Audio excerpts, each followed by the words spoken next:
আসসালামু আলাইকুম, আমি ডাক্তার মুর্শেদ বলছি। আজকে একটা নতুন টপিক নিয়ে আলাপ করব, সেটি হচ্ছে যে আম, কিভাবে রেসপিরেটরি সেন্সিটিয়াল ভাইরাস এটি এফেক্ট করে হসপিটালাইজেশন ব্যাপারে, বিশেষ করে হার্ট ফেলিয়ার এবং স্ট্রোকের ব্যাপারে। আপনারা জানেন রেসপিরেটরি সেন্সিটিয়াল ভাইরাস এক ধরনের ভাইরাস যেটি বাচ্চাদের অনেক কাইন্ড অফ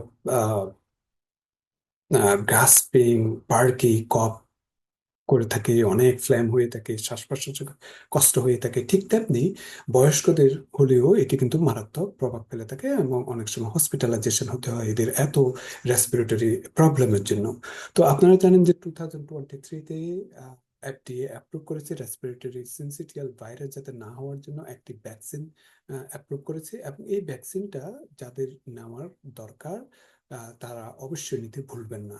তো যে রিসার্চটার কথা বলা হচ্ছে সেটি হচ্ছে যে রেসপিরেটরি সেন্সিটিয়াল ভাইরাস হলে দেখা গিয়েছে যে 4 থেকে 8 গুণ বেশি যারা হসপিটালাইজ হয়ে থাকে তাদের ক্ষেত্রে হসপিটালাইজ হওয়ার সম্ভাবনা থাকে, এবং সেই সাথে সাথে তাদের স্ট্রোক হওয়ার সম্ভাবনা বেশি থাকে। এই রিসার্চটা হয়েছে ডেনমার্কের একটি হসপিটালে, যেটা হার্লেভ হসপিটাল, এবং ডক্টর লেসন এটির উদ্যোক্তা ছিলেন, কার্ডিওলজিস্ট। এবং উনি দেখেছেন যে যাদের রেসপিরেটরি সেন্সিটিয়াল ভাইরাস হয়ে থাকে তাদের ক্ষেত্রে অনেক হার্ট ফেলিওর জাতীয় হসপিটালাইজেশন হতে পারে, এবং সেই সাথে সাথে স্ট্রোক হওয়ার সম্ভাবনা ঝুঁকি বেশি থাকে।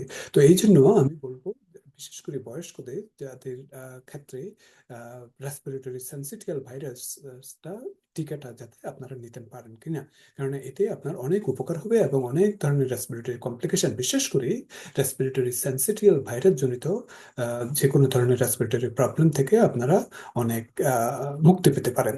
আজকে এই পর্যন্ত, থ্যাংক ইউ।